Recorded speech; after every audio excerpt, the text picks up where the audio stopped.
Yes, hello everybody. Quite importantly, can everybody hear me? Um, yeah, great. Okay, great. So we'll begin then. Hello to everybody. And yes, as we said, morning, good afternoon, maybe good evening. I'm glad that you can all hear me. So we'll get started. Okay, so we're doing creativity today.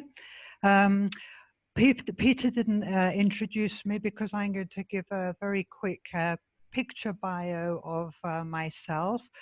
So what I'm going to do is I'm going to put up pictures one by one, and each picture represents part of my life.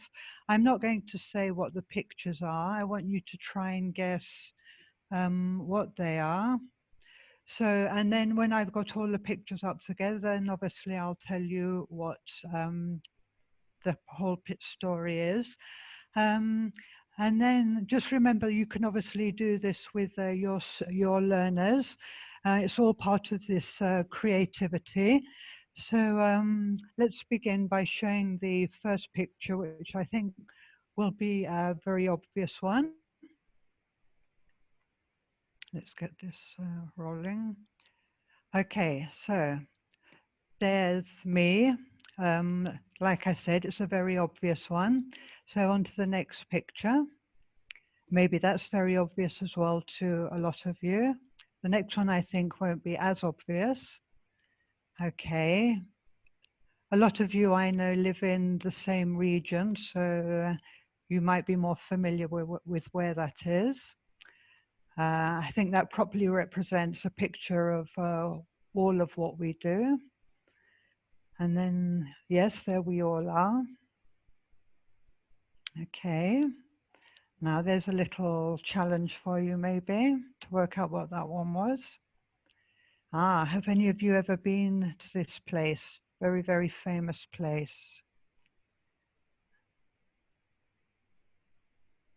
Oops, sorry. There we are. Okay, so let's just go back to the beginning and I'll give you a quick rundown of what it is. Obviously, female, I was born in the UK, specifically in London. My mother came from England, but my father was from Cyprus, which is an island in the Mediterranean, which fits in snugly between quite a few countries, verging very closely to the Middle East, so Lebanon especially, so hello there. I trained to become a teacher, and I then traveled to many countries in the world teaching. Later on in life, I became a co-editor and started writing. And I also then became a trainer. For Cambridge University, that's one of the most famous universities in parts of the university in Cambridge, and specifically working for Cambridge Assessment with exams as an oral examiner, doing admin for exams. I'm also a teacher trainer for CELTA and have done Delta, and obviously working with Cambridge University Press. So let's go on to the workshop. Right, we're going to look at the notion of creativity. We're then going to have a look at lesson dynamics. We're going to look at some practical examples, although we have looked at one practical example already, which is the pictures, which obviously you could do with your own classes, because a picture can represent so many things, and how a person represents or looks at a picture can be interpreted in so many ways. We're going to have a look at some problems that we might encounter in this theme of creativity. We'll then have a summary, and I will be giving you a little homework task, um, because it would be nice to feel that some of these ideas, you actually practice them then in the classroom. So that would be lovely if that would happen. It's nothing too challenging. It's just to make you take away this workshop with you. And when you do finally get back into the classroom, then we'll be able to be worthwhile to feel that there's been some real benefit to this workshop. Lydia, Right. sorry to interrupt you, but quite a few people are saying they can't hear you very well. So could you perhaps put the microphone closer to your mouth? Is that better? Are people clearer now? It's Because certainly clearer to me now. I Yeah, can't people see are the saying, you know, it's okay. People are saying it's clear. Thank you very much. I can't see chat. Yeah. Okay, let's look at this idea, the notion of creativity. Right, a dot. A dot could mean anything to anybody, um, and it could mean many different things. So, uh, one, the idea of creativity, you could say, begins with a dot, because how we see a dot is different for everybody. And also how we use a dot can be done in so many ways. The idea of a dot is to try and get across this idea of how creativity to any one person is different. So, for example, children often do drawings called dot to dot, where, as you can see with this very simple example, they would be drawing a picture of a cat. And they join the dots, and then obviously they would be able to color the picture in colors that they wanted, but then they would also be able to draw their own dot to dot, maybe. You could then tell your children, I want you to do a picture with dots, any sort of colors, any sort of drawing, anything that you want to express a dot, how a dot is, just put it down on paper. You could get them to do dots in some baking task that you get them to do, and just design dots on them. A more festive one, like Southern Hemisphere at the moment, and dots can be used to put on eggs in a very pretty way, as in this example, to make them look much more interesting than just white or brown. And then you can get more psychedelic, maybe, and do dots maybe on the computer, using a computer. And then you can be very and creative, and then you get to like a more adult form of dots. Um, so yeah, this is just an example of how dots can be used. This idea of creativity is different for everybody. Right, going on to this dot, let's have a look at ages. Now, very often we look at our children, and we maybe don't understand at what stage their level of creativity actually develops. So what I'm going to do is I'm going to give you 4 different age groups, because I am sure that you all teach very different age groups. And think about which of these age groups you think has the greatest level of creativity.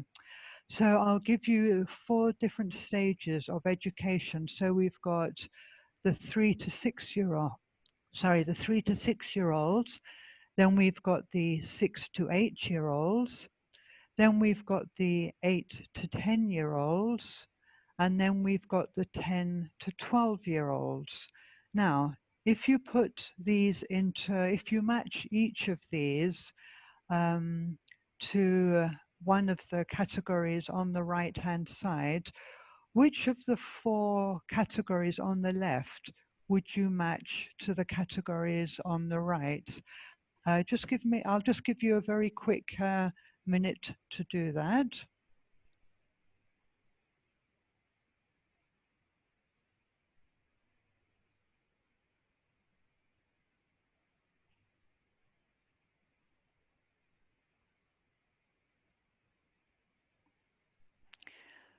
Okay, so it wasn't me that did the research on whether or not which age group is the exact age group in which develops creativity.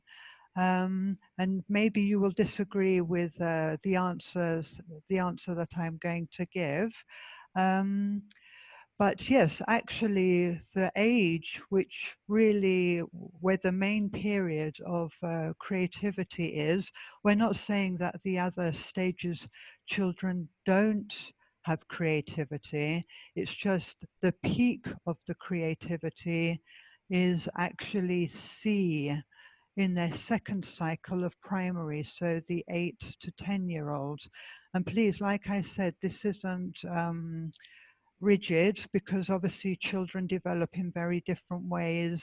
Some might do it earlier, some might do it later, but just as a guideline, that's the main period of creativity for most children.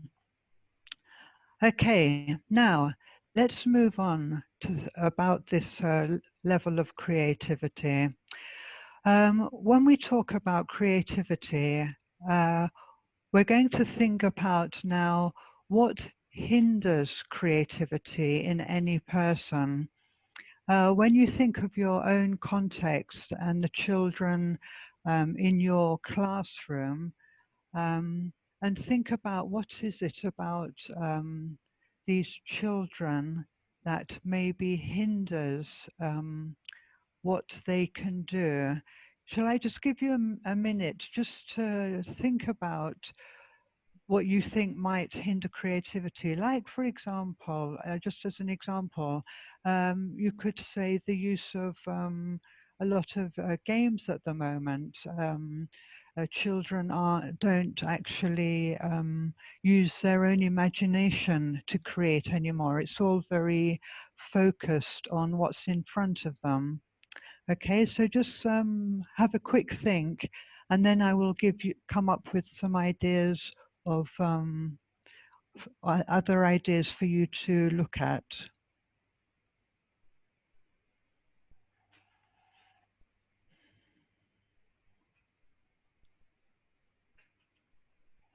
Okay, I'm going to show you 6 options.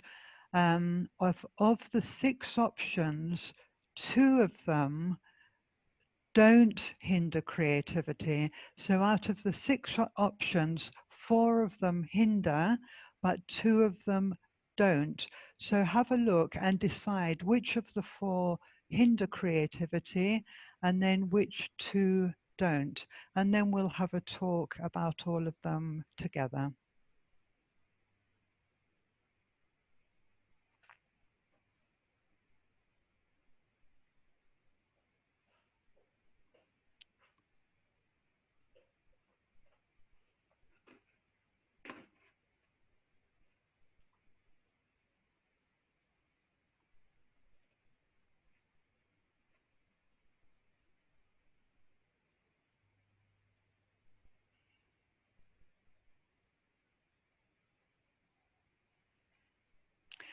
Okay, so everybody, great. So shall we have a look at those together? And we'll go over them one by one. Okay, so following the same order and same space for class activities. All right, so looking at people's answers, yes, this one was covered. All right, think about a classroom where you go in and you say to the children, right, children, get out your course books. And that's like the first activity. Right, open the course book on page 29. All right, let's start with exercise 5. Yes, I just saw somebody say number one definitely kills creativity. Exactly, exactly. Good. This is exactly what we want. Yes, it does kill creativity because it's like the children, they come into the classroom and everything is so predictive. They're not expecting anything different from what they're actually doing. So, yes, well done. Definitely number one does hinder creativity. Okay, number two. Number two, yes, that's right. It doesn't hinder us. I can see some people are getting, yes, this is great.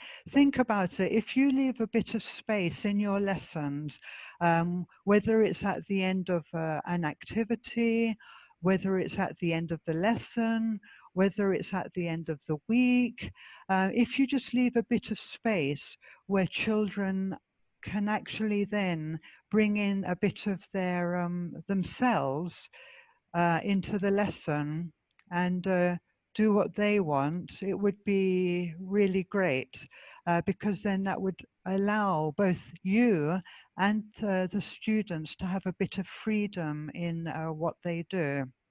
And this is where we would bring in something creative and be able to do more creative activities in the classroom. Right, number three, looking at number three, showing learners a sample of the activity. Now, one thing which is very important and which we do on teacher training courses is we always say that you have to give an example to your students because it's only then will the students be able to understand exactly the task. Uh, so this one is a bit of a difficult one because yes, it does hinder creativity because then you're very much setting what you want your students to do. Um, but then again, from there, if you did want them to be creative, you could like then give them options of where they could go from there. Or if it was an activity where you wanted them to stick to, then obviously it would be then an example of what the other exercises would be. But yes, number three, it does basically limit their creativity, definitely. So yes. Number four, giving young learners very clear instructions. Um, very, very important. I think we all agree. But yes, I can see that people also understand that, yes, nonetheless, it does restrict and hinder creativity. Good instructions, very, very important, followed by a good, clear example, all very good if you want your students to perform a task well. There's no, somebody said you don't need to give an example. I would like to disagree. I think it's always good whether you give the example or you get one of your students to give an example to make sure that they're doing exactly the task that you want them to do. But obviously with creativity, then no, it's not a part of this. Number five, I think we're quite easy to understand that number five really restricts creativity. Um, as a teacher trainer, it's quite frightening how many classrooms that I've been into where this is very much part of the lesson. And yes, always limitation. What is number five? When you go into a class and you have a set way of doing your lessons. Now, I know as teachers, we're not always free to do what we want in a lesson, and often, and many schools will restrict their teachers in what they do and how they do it, and they give them a very set way of doing what they want. In this lesson you've got to do this lesson you've got to do that, which obviously makes time for the teacher very, very limited. And yes, repetition can be very boring, and I agree with whoever commented that it is sometimes necessary nonetheless. I think you'll agree all of these are necessary, but not in the context of creativity. Right, the last point, listening to learners' interests. Yes, learners' involvement is a must, and that's one thing that we're really trying to get across here, about we want our learners involved in the lessons as much as possible. Right, let's go on to the next screen and have a look at why is creativity important in the classroom. Okay, creativity is a significant learning experience. Okay, in what way? Think about your students and the language that they're learning. Think about the words they choose, the words they put together, how they put together, how they would choose one adjective over another adjective, how they would choose something, an image over another image. So in that sense, we've got to look at the students by forming sentences or anything, descriptions.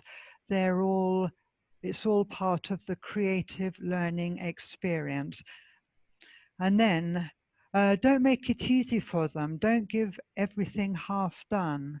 This is what we're saying about giving that bit of freedom, because by restricting everything, you're not giving that bit of element of creativity.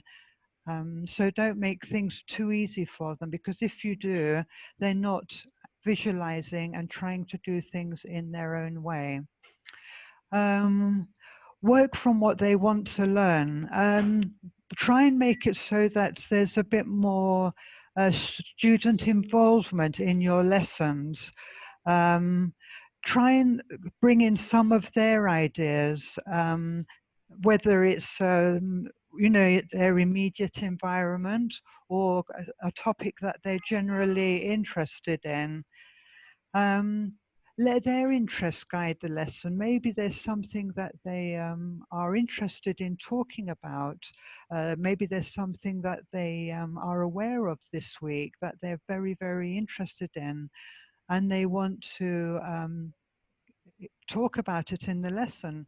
Maybe, at the beginning of the week, have a box and get them to put all their ideas into that box and say that right at the end of the week or at the end of the lesson, we're going to include some of your ideas in this lesson, and then maybe think about how you're going to do that as well. Yes, exactly. Somebody said even involving them to decide on the activities. We'll have a look at that as well. So yes, thank you very much for that input. So yes, let them guide the lesson. Let the teacher become more of a facilitator rather than the teacher, the dominant person in the classroom. Have you ever thought about recording yourselves while you're teaching to see how much you're actually dominating, or how much you actually control your learners in what they do and what they say, etc.? Even like decide the linguistic content. Right, today, what words would you like to learn about? Maybe they will say, today we want to do all words connected with football, or all words connected with animals. And you could think about how you could bring in that language throughout the week that you're with them. Switching roles, somebody said, yes, that's a lovely idea, where let them have complete control of the classroom. Yes, great. Never forget, as I'm sure you don't, we have all types of learners, and we need to make sure that we bring in all these different types of learners, whether it's bringing in music, imagery, feeling, drawing, just so that we accept that everybody learns in a different, yes we do, we need to cater for all their needs and accept that everybody learns in a different way. Some people like to sit and look at an exercise and work quietly on your own, but many other learners learn in a very different way. So we need to respect and deal with that. Right. Okay, classroom resources. Have a look around your class, have a look around outside your class, have a look around on your way to school. You know, bring all of these into the lesson. You could say at the end of one lesson, right, children, tomorrow I'm going to tell you the word water. And I want you all to walk into school tomorrow, and on your way to school, just take a picture or pick up something that represents the word water to you. Just use everything around us. Whether it, like I said, whether it's within the classroom or everything around us, just to give children this ability to start looking uh, around them. This is one thing I'm very aware of, is how children now, because they're so focused on their phones, um, people, so they've lost this ability to look around them and just to appreciate the leaves on the trees, the drops of water maybe after it's rained, this sort of thing. So yes, let's bring in everything around us. Does anybody have any other classroom resources that they would like to share with us, that they use every day when they want to bring in creativity into the classroom? Yes, sand is a lovely one because there's so many different grades of sand, isn't there? Yoga mats, wow. Okay, yes. Diaries, flashcards, yes. Flowers or animals, puppets, plastic bottles. I'd love to see how plastic bottles can be used. Handicraft, yes, is a beautiful one. And yes, placemats and Play-Doh. So, thank you, they're all really lovely, lovely ideas. And it's like when you see the cell phones, when you see all these lovely ideas, it's like we've got a generation of amazingly creative students, human beings coming into the world for the next generation, which is absolutely lovely. Okay, let's move on to lesson dynamics. Okay, like we talked about before, obviously how we do a task is very, very important. So to teach or to be creative, we must look at the dynamics created in the classroom. And by that, we should be looking at the types of tasks we give our learners and also the way we are explaining them. Okay, we're going to have a look at some examples of what I mean by this, rather than letting you try and work it out. Right, think about all the sort of task types that a teacher does, a language teacher does in the classroom.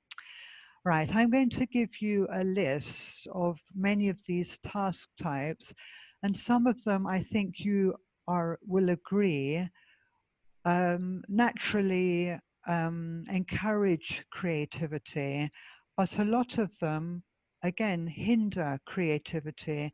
So what we're going to look at is how we can do this.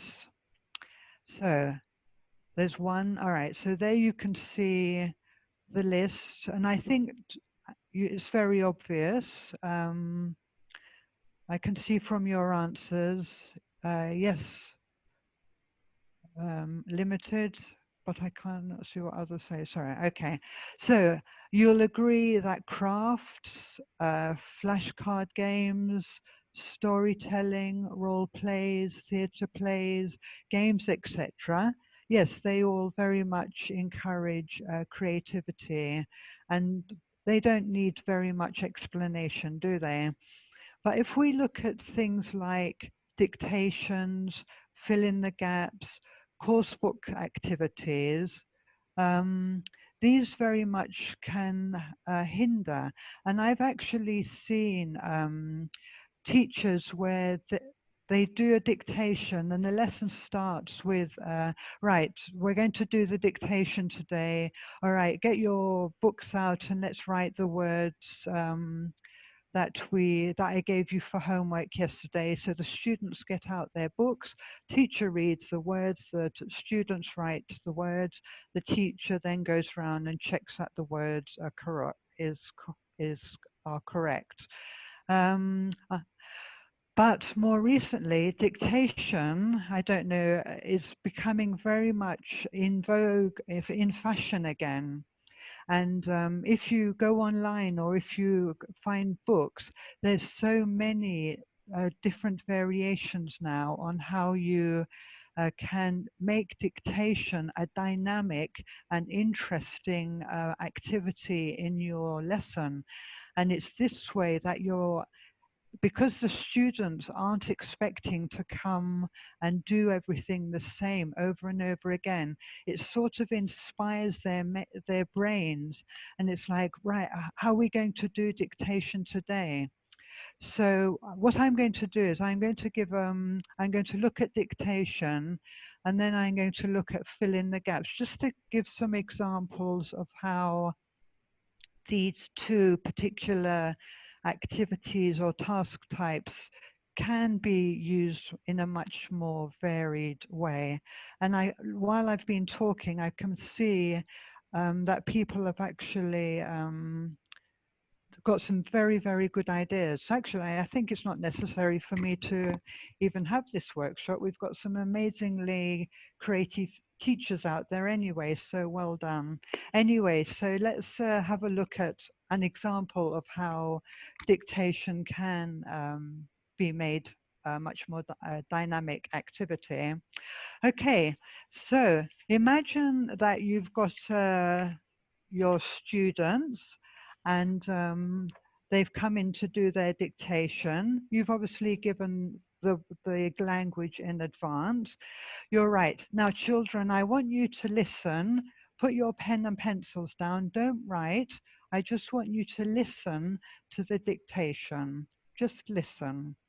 You will then read out the passage or the sentences. And I think when you hear the 5 sentences that I've got, that the language that I'm trying to reinforce here, so that the 5 sentences would be, there are orange flowers, there is a butterfly, there is a bee near the flowers, there is a long earthworm, there are 3 ants. Okay, so the language I was reinforcing there was obviously there are countable and uncountable nouns, and obviously there was a focus on insects. The next stage of this activity would be to give the students a picture that represents all of the sentences that I just read out. I would then tell my students in pairs, to look at this picture and to create as many of the sentences that I just read out to them. And they would then actually write the sentences in their pairs. Okay, once they've done that, I would then read it again. I would then read the 5 sentences again, where they could then check their sentences. And up to here, I haven't been checking anything that they're doing, maybe just monitoring to check that they are doing the activity correctly. I would then give them a little gap fill. And this is one way where they could then check that they have actually spelt the words correctly and used the correct language. There is, there are. And then they could then check their answers together, okay? And when you think like here, the role of the teacher, you're just there to read. It wouldn't have to be the teacher. You could actually get maybe the students to read. Okay, so this is one example of how we could vary dictation. Another example, imagine you've got your students practicing the past continuous were, driving, drove, and the past simple, etc. What you would do is you would give student A the first list and then student B the second list, get them to sit facing each other or back to back, with the idea that you don't want them looking at the other person's list. Um, the student then reads their list to the other student. So A would read the words on their list and B would write the words that A read to them, and then the same with B. You could also vary this. Maybe it could become more of a class thing, and you would allocate one word or phrase to each student, um, and they read them out loud to the class, who then write them down. You could also do that with a passage as well, of course, where everybody's given a small part of a sentence which they read, rearrange, and then they've got to write it down. There's so many variations. You could also give them a text, read it, and they've got to choose which was the correct word. And also, you could actually have text where where there are mistakes, and they've got to rewrite the text that you dictate to them, but with a variation, with the correct answer. So they're just I mean, somebody said they can be done in secondary level. Uh, yes, of course, they can be done at any level you want. And yes, these examples which I've been given are from the Primary Path series book. Okay, so let's have a look at fill the gaps. Okay, so students could draw in the missing word. Obviously, here the focus is the verb. All right, so get them to draw, or you know, if they don't want to draw individually, you could get somebody up on the board and you know, do it like that. That's another variation of fill the gaps.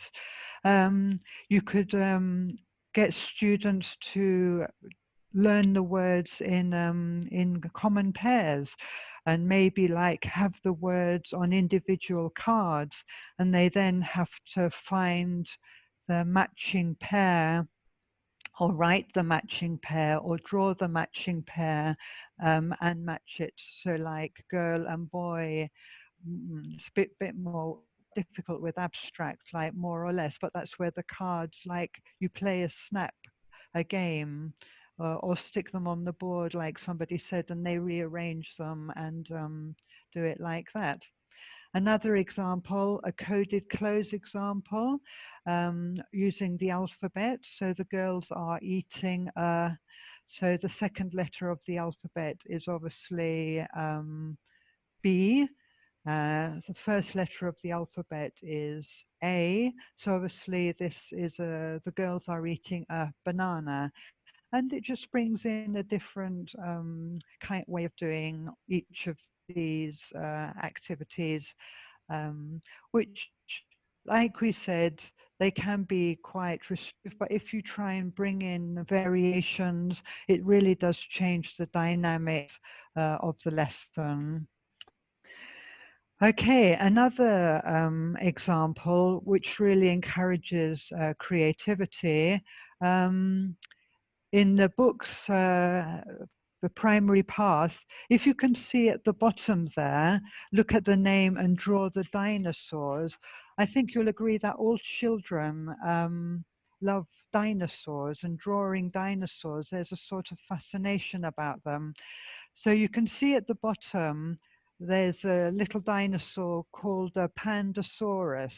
Um, and the example that's being given is the person has drawn a dinosaur that's a cross between a dinosaur and a panda. And then the student is then given the opportunity to draw their own sort of dinosaur. So as you can see, love ice creamosaurus, So yes, so they could draw a dinosaur that represents a dinosaur that loves ice cream, scared of spiders after, curl up in a balloon, or you choose a saurus, just one that they just want to completely create on their own. Uh, what would be the purpose of this? Absolutely no reason but pleasure and creativity. They just come up with completely their own ideas. Yes, and yes, they do. And another example, this is a much more with levels where language is involved. You can see what's in the box. Now you can see around the box, there's question forms. Um, and as an example, you would say, right, children, I've drawn something, and in my books there is this, and the children would then have to ask these questions in order to find out what the teacher had drawn in her books. So if the students were to say, does it make a noise? No. If anybody can guess what my picture is, then please let me know. Can you eat it? Yes. Is it heavy? No. Is it dangerous? No. Is it a living thing? No. And yes, it's not a computer or anything. What color is it? In my particular case, it's pink and white. Is it for children? Yes, it is specifically, really. What shape is it? Well, mine, it's rectangular. And is it something you can buy in a store? Yes. So what Lydia drew in her box was a sweet. Ah, somebody said marshmallow. So very good ideas. So yes, so that's just where, and obviously the children would draw whatever is in their books, and then again that other children would have to ask these questions to find out what was in the child's box. And yes, of course, they could then color it. Okay, so moving on from some of these practical ideas, problems we might encounter when we try and bring in creativity. Um, Personally, I'm not a very creative person and I'm constantly kicking myself about it, but there's so many lovely ideas. And just talking to other teachers, I mean, I can see from, all the input that I'm getting here that by talking to your colleagues, you get so many wonderful, wonderful ideas from other people.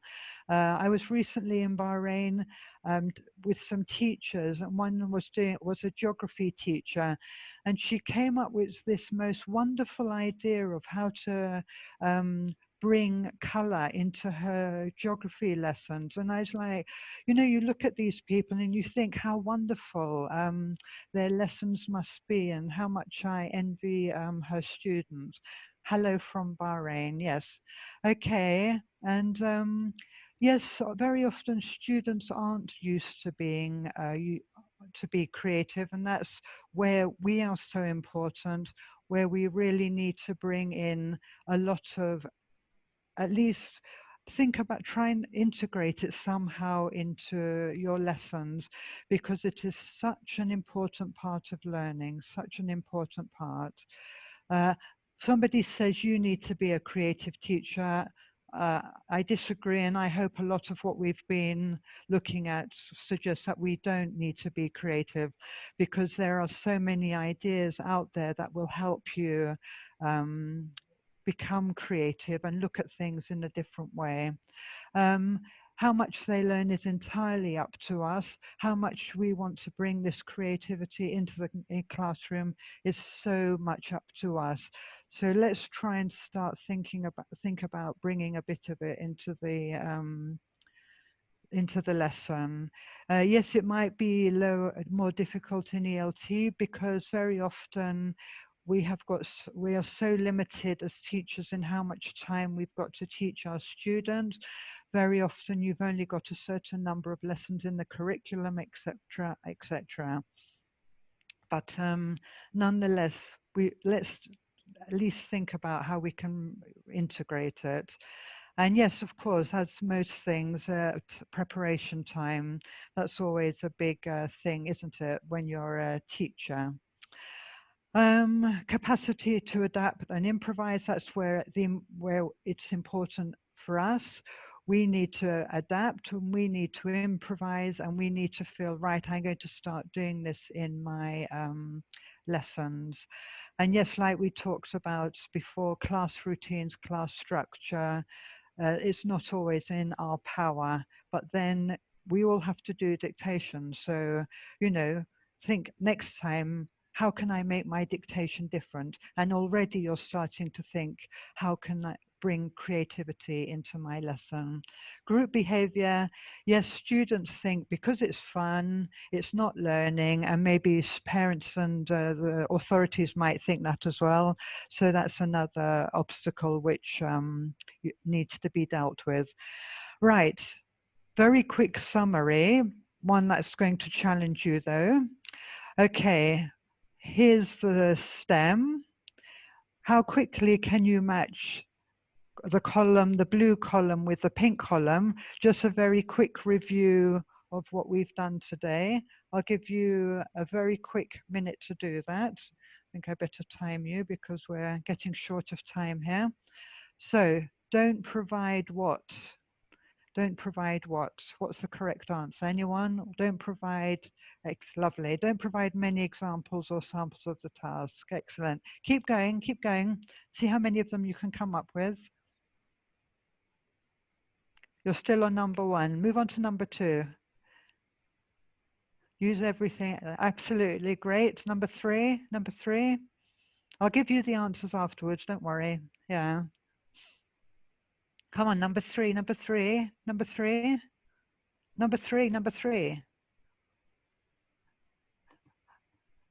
All right, we're stuck on number three. Generate a classroom environment. Great. Number four, age. Number four. Okay, I'll give you the answers. Okay, so here's a quick summary of what we've covered today. Okay, so don't provide many examples or samples. Remember, we said because it does ultimately restrict the creativity.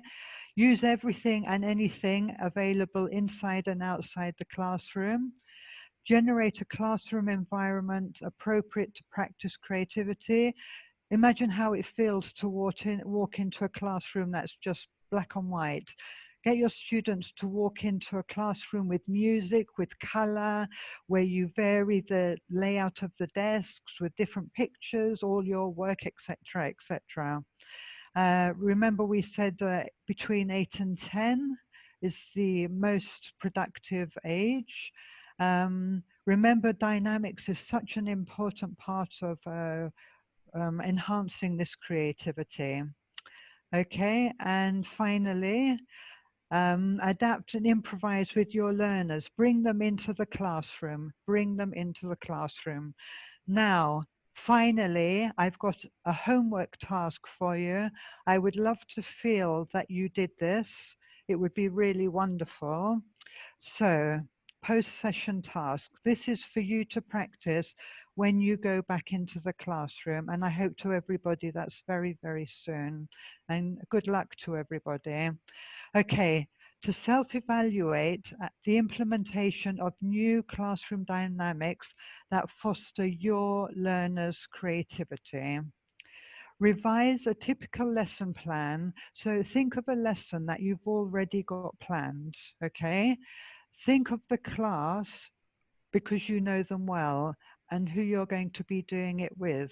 Now, when you look at your lesson plan, ask yourself, is learner thinking time included, even if it's a couple of minutes or at different stages of the lesson or for different tasks? Think about it.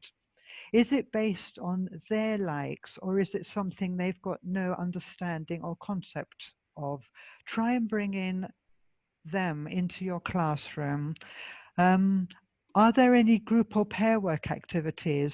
Why? Because yes, because they're working together and forming ideas and thinking about things, and as such, they're being creative because the dynamics is actually coming from them. Uh, Will the students be engaged? Will they want to do the lesson? Will they want to contribute? Will they go out of that class thinking, wow, that's really useful? Did they make any decisions during the lesson? Okay, right. And Hi, Lydia. how? Sorry to disturb. Yes, We have only 7 minutes left for the yes. session. Yeah, I actually have finished. Thank you very much, Raz. Thank you. no problem. And how have the tasks been approached? Basically, we're saying, look at your dynamics. Yeah, think, how am I doing this today? Am I doing this the same as I've always done it, or differently? All right. So this is to have before you go into the lesson. I don't know if you want to take a quick snapshot of that, anybody? Very, very quickly. So you've got it to take with you. But these will be going online, but I'm not sure when. Okay. And then after you've done the lesson, self-reflection. Okay. Right. Think about this. Did they make an effort to create and produce something new? And if they did, well, then 100% congratulations on you. Which activities did they enjoy the most? Why did they enjoy them the most? What was it about them that they enjoyed? Were the tasks varied and engaging? Did they bring anything of themselves into the classroom? Did they have enough guidance, or were they floundering around? Because obviously initially, if this is a new concept, then it's something which is going to be taking a while. And what would you do in the future? So these are self-evaluation for you as a teacher. And I would really love to feel that some of it was integrated. And I would also like to say thank you very, very much to everybody for participating. Hopefully I'll see you next week when I'm doing a webinar on challenges. So thank you to everybody, and the best of luck.